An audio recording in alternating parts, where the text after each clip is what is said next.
बिस्मिल्लाहिर्रहमानिर्रहीम अस्सलामुअलैकुम। मेरा प्यार मेरी दुआएं आप सबके लिए। आज जो मैं रेसिपी दे रही हूँ वो ईद के लिए रेसिपी दे रही हूँ और ये है खीर की। इसका ये खीर जो है ना, ये बहुत सारी रेसिपियों से मिल के बनी है। वो इस तरह कि जब ईद उल फितर पे अचानक रात को 12 बजे चाँद निकल आया। अब औरतें तो सोई ही थी बेचारी, तो मर्दों ने शोर डालना शुरू कर दिया, सुबह ईद है, उठो कोई मीठा तैयार करो।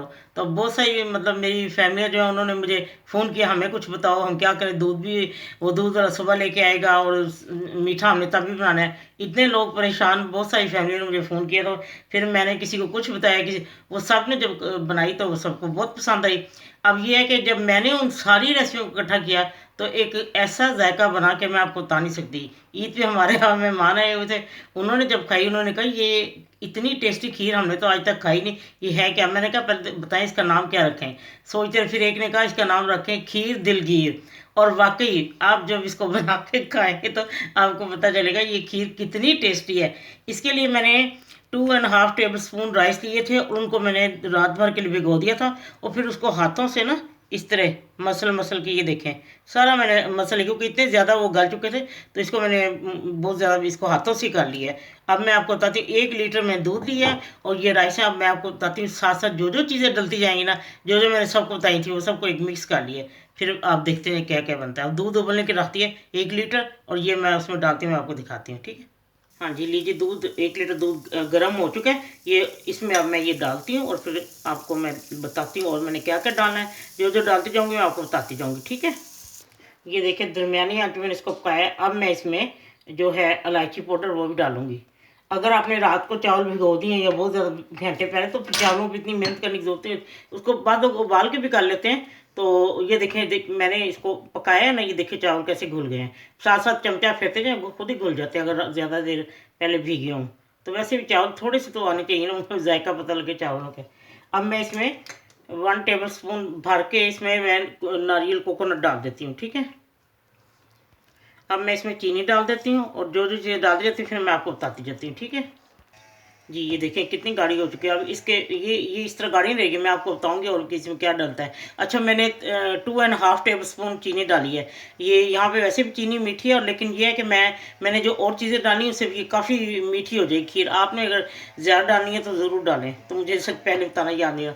और मैंने 1.5 टेबल स्पून मिल्क पाउडर, ठीक है, ये साथ साथ डालती जाऊँगी और हिलाती जाऊँगी। लीजिए ये अब मैं इसमें ये बादाम वगैरह डाल देती हूँ और फिर मैं अब और आपको दिखाती हूँ क्या डालना है। ये अब मैं इसमें डाल रही हूँ कुल्फ़ा एसेंस। मेरे पास कुल्फ़ा एसेंस है, इससे बहुत प्यारी खुशबू आती है।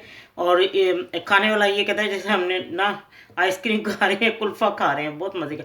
अच्छा, अब ये तैयार हो चुकी है। मैं इसको उतार के इसको मैं बताती हूँ जब ये ज़रा ठंडी रहती है फिर इसमें मैंने क्या डालना है, और फिर ये आपको मैं ठंडा ज़रा करके दिखाती हूँ, ठीक है। लीजिए देखिए खीर ठंडी हो चुकी है, बिल्कुल हल्की हल्की नीम गर्म है। इस ये इतनी ज़्यादा गाढ़ी तो जब हमने खानी है ना तो फिर काट के खानी पड़ती है, लेकिन थोड़ी सी सॉफ्टनेस होनी चाहिए खीर में। अच्छा, अब मैं इसमें वनीला आइसक्रीम के 2 स्कूप डालने लगी हूँ, ठीक है, क्योंकि ये ज़रा ठंडी होगी, ये बिल्कुल तकरीबन नीम गर्म हो हल्की हल्की, तो उसके अंदर ये डाल के इसको अच्छी तरह मिक्स करें। और फिर अब मैं ये अच्छी तरह मिक्स करके मैं आपको डिश आउट करके दिखाती हूँ फिर और क्या डालना है बिल्कुल, ठीक है।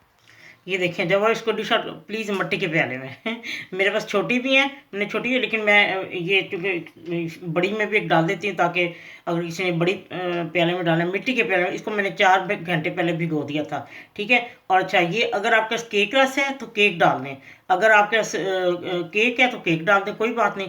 तो जिन लोगों को मैंने बताया था उनका हमारे पास तो दूध भी नहीं, अब क्या करें। तो फिर मैंने उनको बोला सूखा दूध, उसका दूध बनाए और खीर बनाए, इसीलिए मैंने सारी चीज़ें इसमें शामिल कर दी। अगर आप दूध डालते हो तो वो दूध उसमें अच्छी तरह नहीं जा रहा, फुटकियाँ बनी, तो आप दूध को थोड़ा सा पानी डाल के या दूध डाल के उसको घोल के वो डाल दें तो बेस्ट रहेगा। अब मैं इसके अंदर ये खीर जो है वो डालती हूँ, ठीक है।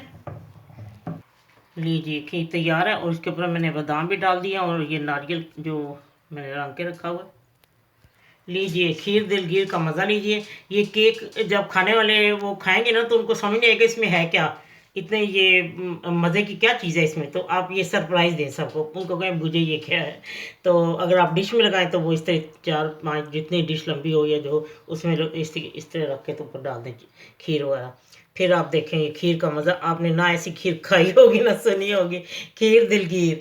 चलें ठीक है, इंशाल्लाह ये आपको ईद पे बनाएंगे। तो अगर आप पे आइसक्रीम का मसला नहीं मिले तो कोई बात नहीं, आप फ्रेश क्रीम डाल दें, लेकिन आइसक्रीम के साथ उसका एक अलग टेस्ट आ जाता है। ईद की आमद आमद है। मेरी तरफ से सबको दिली तौर पे ईद मुबारक। और जब आप ये खीर बना के खाएं और ईद की जो है उस खुशी में मुझे भी याद रखें और दुआओं में याद रखें। अल्लाह ताला आपको ऐसी हज़ारों ईदें देखने नसीब करे और आपका हर दिन ईद जैसा गुजरे। जब आपका दिल चाहे आसान और मज़ेदार खाना खाने को, तो आइए ना रिदा के किचन में। प्लीज़ सब्सक्राइब करना, लाइक करना और कमेंट्स देना ना भूलें। अल्लाह हाफिज़।